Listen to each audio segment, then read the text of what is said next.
All right, welcome to week 7 of English 11. If you're watching this video, it's because you were gone at some point. Side note, or heads up, I guess, I am going to be gone on Thursday, October 20th, which is an A day. So first period, I will be gone for you. That is because I'm on an AVID field trip down to OSU with my AVID class. So that day, I won't be able to continue on with our check-in conferences, but we will try to pick that up later. So this week we are officially starting our research paper, and the plan for this week is that you are going to pick a topic, do some research, find some sources, and start your annotated bibliography, if not finish it. This is a new 6 weeks. This is week 7, so everything from before today or before this week is a locked box. So unless you have a very good reason for why you should resubmit or submit something from the first 6 weeks, I will not touch any late work. So you have to come talk to me about that. Which reminds me, if you are upset about your grade or you're confused, I had a lot of people saying, Miss Alburn, why did I get a 3 and not a 4? I know when you look at that, you think 3 out of 4, that's like not great. But you have to remember, we are doing proficiency grading. And this is going to be a change in mindset for how you approach grades and how you approach learning. So a 3, as a reminder, is proficient, meaning you have met everything that you need to show that you are proficient and capable of the skills and standards that we have been learning about. Anything below that, approaching proficient, means you're not quite there, but you're getting close. And 1 is below proficient, meaning you barely did anything. That's not where you want to be. You want to be at a 3. If you are choosing to pursue honors credit, you are trying to aim for a 4, because 4 would show that you are highly proficient, meaning you are going above and beyond what is expected of you to demonstrate that you really understand, you really have a handle on the skills and the standards, and that you are giving more effort into it. So if you are like, Miss Alburn, I want a 4, you have to earn that. It can't just be me handing it to you. 3 is proficient though. So with that, if you're looking at the scale here, if you consistently get 3s on everything, you're going to be right in this area. You're going to get a B. If you want a, you're going to have to aim for a 4, which you need to look at the rubric to see specifically for the Google Slides what that means. Now remember, if you are not pursuing honors credit, at the very end of the semester, first and second semester, whatever your overall letter grade is will be bumped up 1, because we're doing honors for all, and then you're opting out of it if you don't want to do it. So for example, if you're not doing honors, and right now or at the end of second semester, first semester, you have a C, you actually have a B. It'll be changed to a B. So I hope that helps in giving some clarity. If you want to talk more about this, please let me know, but this is the way that our grades work. It was communicated to you from day 1. It's been in the syllabus on Canvas, so it's been posted. Before we begin actually researching and starting that paper, we are going to get into our Google Drive.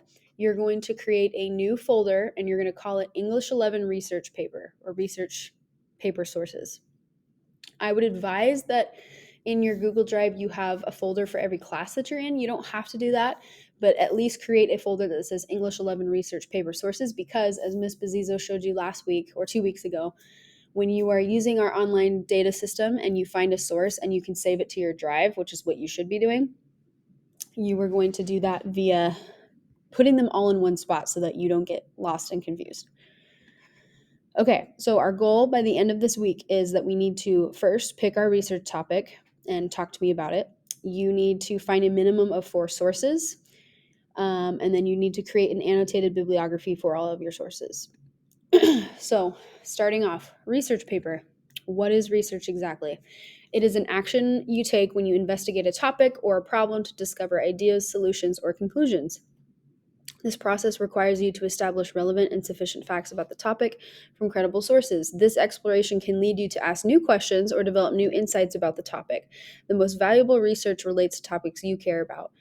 And to begin, you're going to complete a profile to reflect on what matters most to you. So I want you to think about number 1, what is interesting to you, what matters to you, and secondly, keep in mind that this is not an argumentative paper. The overall goal is not for you to persuade somebody of something that you're interested in, but it is to do some research and to ask a question and hopefully answer that question by the end of the paper. So step number 1 in this space on your slides, you are going to consider your daily search history or just your daily thought ponderings. Consider music, news, media. What do you Google? What do you search? What are some things that you have questions about, that you're curious about, that you're really interested in learning about? And it doesn't have to be learning about it from an academic perspective. It could be just you listening to podcasts or watching videos on YouTube. So you're going to, right here in bullet points, record a list of things that are most interesting to you. Step 2, we're going to reflect on your favorite things. So you're going to make a list of the favorite things below: subjects in school, musicians, reading genres, any type of local, national, or global causes, extracurricular activities, movies or movie genres, hobbies, personal passions, careers. Make a list of anything in these categories. And then step 3 is discovery day. You are going to look at everything that you kind of brainstormed out, and you are going to use your search history, your personal interests, and you're going to pick 2 topics. You're going to narrow it down to 2 things that are interesting to you, something that you would like to learn more about or that you already kind of have a question about.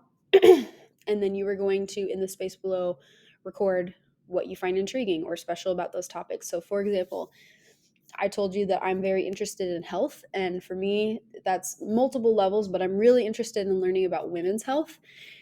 So let's say my topic is about women's health, and I have a question about how people teach in different parts of the country, how women's reproductive systems and women's health is taught. How is that taught in school? That's my question. I'm very curious about it because I feel like it's not super consistent and it's definitely not in depth enough. So that's my question for the topic. I'm going to write it down here. Same thing. Find another topic out of the stuff that you brainstormed and tell me what is something interesting within that topic that you would like to learn more about. And then you're going to highlight which one you want to make your overall decision on for your paper. So the purpose of research is to find answers to questions and then use those answers to ask new questions. Use the following checklist to craft 3 questions related to your topic and keywords. Your research question should be, overall, open-ended, meaning that there isn't a simple answer. It can't just be a yes or no. It needs to be something you need to discover, not just a question you think you already know the answer to. Like, we actually have to do research on it. And then complex enough to show that your topic is academic and interesting. So an example, instead of starting a question like, why is the sky blue? You might ask, what is the effect of the color of the sky on moods? Way more complex, way more interesting. So again, you have narrowed it down to 1 topic at this point, and you are writing 3 different questions about that topic. So the questions need to be different from each other, but they're all on the same topic. And you're going to write that in these spaces. And then finally, we are going to have conferences. You are going to have a quick check-in with me where you tell me what your topic is that you chose, what questions you are thinking of so far, and then we're going to narrow it down to just 1 question, and you'll record that here. Okay, day 2. So this will be Tuesday and Wednesday. To start off, we are going to have Shelley Ward come in and speak. She'll be kind of a guest speaker. She's not speaking about her career, but she is speaking to you about, well, kind of, actually, she is talking to you about what she does in the College and Career Center. So this is going to be on Tuesday and Wednesday. She's going to give us lots of helpful things to help you, especially as we're going through junior year and approaching senior year. After that, we are going to talk about annotated bibliographies. If you are not familiar with this is essentially a form of a works cited page or a reference list of all the sources that you collect when you research. But there's a short annotation or a note that kind of gives a summary and evaluates the source. This is super helpful in terms of just processing the sources that you have. And if you're doing any type of like super formal academic research, anything academic writing wise, like in college, you will make one of these for sure. It's very helpful. And it's helpful too when you're seeing other sources that use this. So when you are searching for your sources, just like Ms. Bazzizo talked about, you're going to use the CRAP test. Is it current, reliable? Is the writer, publisher, and the authority an expert in the field? What is the purpose, point of view? So with a bibliography, there are three parts, and they're in this order: a citation, which is you citing the text; the summary of the source, giving just a very brief overview as to what the source is about; and then you're going to explain as to why it's useful for your paper. So here's an example. I took this and cited it from the Owl at Purdue website, which I'll be showing you if I haven't already. This is an example of somebody citing Bird by Bird, that book by Anne Lamott that I showed you a couple weeks ago. It gives a really good idea of what it should look like. And this is the formality too. The citation should be it should be like a hanging indent from the rest of the two little paragraphs. So when you are searching for your sources this week, you're going to be using either the database that Ms. Bazizo showed us, or you can use Google Scholar. I really don't want you looking anywhere else. If you use Wikipedia, it needs to be you using the sources that are cited on Wikipedia, not Wikipedia itself. So as you go through 1, 2, 3, you're going to fill this in. You're going to tell me the citation, summarize it, and then tell me why it's useful for your paper. And then our very last day, we'll have some independent reading time, Thursday and Friday. And then we're going to continue researching and getting those sources, because it does take some time. As you were doing that, I'll be doing those check-ins to check in with you about the topics that you picked. And then if you are done with creating your annotated bibliography, I want you to use a graphic organizer or some outline of your choice to create an outline for your main points, to start mapping out how you are going to write, and not just start writing itself, because we always need an outline. So if you have any questions, that is it for this week, but please let me know.